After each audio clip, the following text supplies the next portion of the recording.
maanta ayaa la horgeeyay maxkamadda ciidamada qalabka sida ee Soomaaliya. Fadhiga maxkamadda ayaa waxaa goobjoog ka ahaa ururada saxaafadda u doodo qareennada labada dhinac iyo ehelada wariyaha. maxkamadda ayaa dhageysatay kiiska dacwadda loo haysto wariye Maxamed Cabdiwahaab Nuur Abuuja. gudoomiyaha maxkamadda darajada koowaad ee ciidamada qalabka sida ee Soomaaliya gaashaanle sare Xasan Cali Nuur Shuute ayaa ku dhawaaqay in maxkamadda ay xiran tahay go'aan ay soo saari doonaan dhawaan. dhageysiga garmaqalka dhanka ka ahaa eedeysane Maxamed Cabdiwahaab Nuur intaas ayuu ku dhan yahay. maxkamadda ayaana go'aan ka soo saarayso. billahi inta kadib waxaa TV-ga codka bariga Afrika la hadlay xogayaha ururka saxafiyiinta Soomaaliyeed ee SJS Cabdalla Axmed Muumin. sidoo kale Cabdalla Axmed Muumin ayaa sheegay in wariyaha uu u xiran yahay nabad sugidda Soomaaliya xarigiisan ay u arkaan sharci darro. Abuuja wuxuu ku xiran yahay sifo sharci darro ah sababtoo ah sharci lagu qabtay oo lagu xiray ma jirin, xeer ilaalin la horgeeyay ma jirin, maxkamad la horgeeyay ma jirin. sidaa darteed sharciga xarigiisa wuxuu ahaa sharci darro. muddo dheer ayaan ka hadlaynay kiiskiisa oo aan ka qaylinaynay oo aanu ka samaynay dacwado aad iyo aad u fara badan. waxaan u qabanay qareenno kiiskiisa difaaca. saakayto ayaa laga soo saaray xabsiga dhexe, waxaa la hor keenay maxkamadda ciidamada qalabka sida. maxkamadda saaka markii la keenay jawigiisu aad u deganaa. jawiga maxkamaddana inkastoo aroor hore ay ahayd haddana wuu deganaa. waxaa la dhageystay xeer ilaalinta maxkamadda ciidamada oo galalkii ay soo ururisay soo bandhigtay, eedeymihii meesha ku qorana meesha ka akhrisay.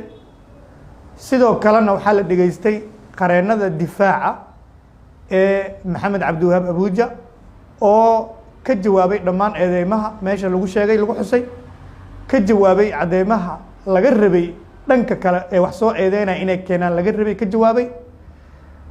waxaan uga qayb galnay annaga maadaama aan qareennada u qabanay aan nahay ururka saxafiyiinta Soomaaliyeed xuquuqda wariyaha in aan lagu xadgudbin, inaan ogaano in maxkamaddu qaabka ay u dhacayso ay tahay qaab lagu qanci karo.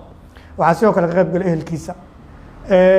dhinacaas way ka fiicnayd sababtoo ah maxkamaddu ay ogolaato in ururka saxaafadda annaga SJS iyo ururka dalladda warbaahinta Soomaaliyeed ee Soma oo aan bahawada ku nahay kiiskan Abuuja inaan ka wada qayb galno oo nala ogolaado maxkamadda wax fiican ahayd. waana uga mahad celinayna maxkamadda ciidamada inay arrintaas garatay.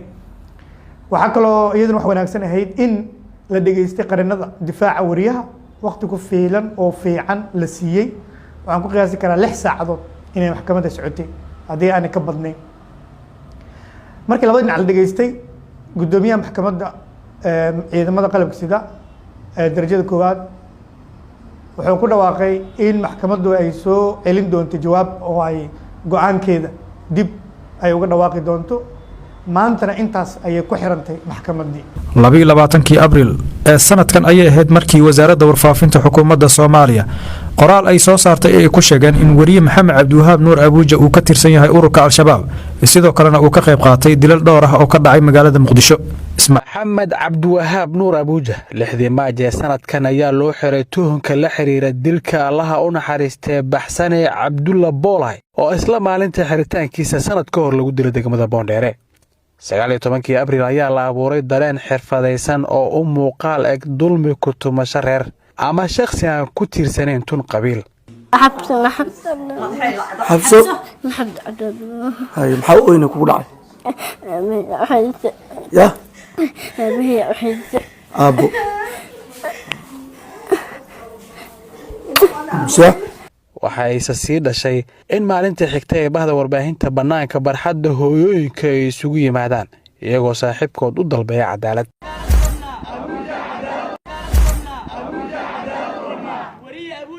waxaan annaga ku qanacsanahay in wasaaradda warfaafinta ay wax naga weydiiso, annagana waxaan ku qanacsanahay wax wasaaradda warfaafinta ay naga weydiinayso inaan ka garba. waa runtii Abuuja ma lahan xildhibaan, ma lahan qabiil, annaga qabiil u ah, annaga xildhibaano u ah. waxaan ka wasaaradda warfaafinta oo ah meesha u xigta dawladda ayaa weydiisay sababta hay'adaha amniga u xirteen wariye Abuuja, waxaana bogga wasaaradda lagu daabacay in Abuuja yahay tuhunsane cadaalad suga ah.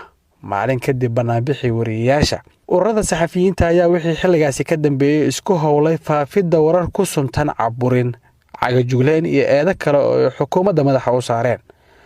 waxayse qabeen xilligaasi in hanaanka cadaaladda ee la mariyo argagixisada uusan lahayn wax naxariisa iyo aragtiyo kale oo qalafsan. sideedaba maxkamadda militariga ama maxkamadaha militariga gaar ahaan Soomaaliya waxaa jira fikir ay dadku qabaan oo ah in ay tahay meel cadaalad aysan ka jirin, meel dadka masaakiinta ee shacabka waliba dadka aan haysan dad ka dabaqayliya ama u dood aan haysan inay tahay meel lagu dulmiyo, meel lagu ciqaabo, meel qofkii taga oo la geeyo aanu ka soo laabanin oo macnaha ay u dhamaatay kaliya. waxaa inta badan la arkaa kaliya iyadoo dadka lagu dul akhrinayo suuratul maa'ida oo qofkii dil lagu xukumayo. runtii walaac weyn aan qabnay xilligaas waliba waxaa noogu darnayd markii la yiri maxkamadda ciidanka loo wareejiyay, maxkamad ciidan in wariye loo wareejiyo runtii walaac weyn inagu abuurtay. waxay ahayd arrin maaragtay aanan qaadan karin. mana aysan helin sharci yaqaano ugu yaraan ku qanciyo in hay'adaha amniga haysan karaan tuhunsano ku eedeysan dembiyada culus 90 cisho, isla markaana ay ka dalban karaan garsoorka muddo intaas la siman oo uu garsooruhu siin karo isaga oo ka eegaya danta cadaaladda sida uu tilmaamayo qodobka 47 ee xeerka habka ciqaabta Soomaaliyeed. 7 Juun ee sanadkan ayay bilaabatay horgeyntiisa maxkamadeed kadib baaritaankii hay'adaha amniga. wixii intaas ka dambeeyay xafiiska xeerlaaninta ayaa isku howlay baaris dheeraad ah, ugu dambeynna ku soo ilaatay maxkamadeynta wariye Abuuja oo si kama dambeys ah loogu soo gabagabeeyay hoolka dacwad qaadista maxkamadda ciidamada qalabka sida 3 bishan. maanta ay maxkamadda go'aan ka soo saartay sida uu la wadaagay warbaahinta gaashaanle sare Xasan Cali Nuur Shuute, gudoomiyaha maxkamadda darajada koowaad ee ciidamada qalabka sida. markii ay maxkamaddu dhageysatay markhaatiyaashii la hor keenay maxkamadda oo ka hor caddayn waayey in eedaysane Maxamed Cabdiwahaab Nuur uu galay eedda loo jeediyey, markii ay dhageysatay maxkamaddu gabagabada qareenada difaacayay eedaysane Maxamed Cabdiwahaab Nuur oo ahayd in xurriyadiisa loo celiyo, markii ay dhuuxday maxkamaddu nuxurka dooda u dhaxaysay dhinacyada dacwada, waxaa soo ifbaxay in Maxamed Cabdiwahaab Nuur uusan gelin eedda lagu soo oogay, waxayna maxkamaddu amraysaa in xabsiga degdeg looga sii daayo haddii aan loo haysan dembi kale. ciddii aan ku qanacsanayn xukunka maxkamadda waxaa u fulan raacfaan. wabilaahi tawfiiq. sidoo kale amar ka soo baxay maxkamadda ayaa lagu faray hay'adaha amniga in baaris iyo dabagal ay ku sameeyaan gacan ku dhiiglihii dilay Allah u naxariistee Baxsane Cabdulla Boolay, isla markaana ay hor keenaan cadaaladda. maxkamaddu waxay amraysaa hay'adaha ammaanka in ay dabagal iyo baaris kala sameeyaan soona qabtaan dembifalihii rasmiga ahaa ee dilay marxuumad Baxsane Cabdulla Boolay, isla markaana ay hor keenaan cadaaladda si loo qaado tilaab ku habboon oo sharciga waafaqsan. waa mahadsantihiin. ururada warbaahinta madaxa bannaan oo ka hor fagaaraha cadaaladda ciidamada qabay walwal badan maanta waa ay uga duwanayd. waxaan rabaa inaan ku daro maxkamadda militariga. dad badan oo Soomaaliyeed waxay aaminsan yihiin inay tahay maxkamad aan cadaalad ahayn. dad badan waxay aaminsan yihiin maxkamadda militarigu in qofka la geeyay aan dib loo soo celin. laakiin waxaan maanta cadeynaynaa in arrintaas beenooday. dhagaysigii maxkamadda oo markii ugu horreysay dad shacab la ogolaado anigu aan goobjoog u ahay isniintii aan ka qayb galay, sidii aan ka arkay kamaan filaynin in maxkamaddu sidaas ay u shaqayso. waxay fiicnaan lahayd haddii maxkamadaha kalena ay qaabkaas oo kale u shaqaynayaan. Abuuja maanta waa xur, 5 bilood ayuu xirnaa. waxaan ku faraxsannahay in maanta uu bannaanka joogo oo xur u yahay, shaqadiisii saxafinimo uu dib u wadanayo. waan ku faraxsannahay. waxaana leenahay maxkamadaha kale ee gobolka Banaadir iyo maxkamadaha la midka ee dalka ka shaqeeya waa inay cadaaladda maanta gudoomiye Shuute maxkamadda ciidamada qalabka sida ay sameeyeen oo kale ay sameeyaan. runtii aan isniintii aan ka qayb galay dhageysigii wuxuu ahay go'aan, wuxuu ahay dhageysi cajiib ah, 4 saacadood ka badan socday. cid kasta waxay rabtay sheegaysay, gudoomiyuhu uu si wanaagsan u dhageysanayay. waxaan leenahay marka dhammaan waxaan u mahad celinaynaa inta ka qayb qaadatay, gaar ahaan markaan ku celcelinayna dad badan baa la lahaa shabaab baad garab siinaysaan, shabaab baad leedii waxaan ninkaan duntiisaan naqaanaa. maanta waxaan aqoonsanay wixii maxkamadda ay go'aankeeda ay soo saartay in ay la mid yihiin wixii shalay aan ka hadlaynay. waxaan rajaynayaa in cadaaladdu ay shaqayn doonto. maxkamadda militarigana si gaar ah ugu mahad celinaynaa Shuute iyo tiimkiisa sida wanaagsan ee cadaaladda ay maartay u mariyeen. wariye Maxamed Cabdiwahaab Nuur Abuuja oo dhinac taagan aabihiis ayaa mar kale la midoobay reerkiisa isaga oo xor ah. waxaan ku soo koobay hadalkayga xukunkii maanta iridii maxkamadda ciidamada qalabka sida Soomaaliya kaas oo u dhacay si cadaalad waxaan leeyahay aad u mahadsantiin markasta cadaaladda sareyso mahadsantiin.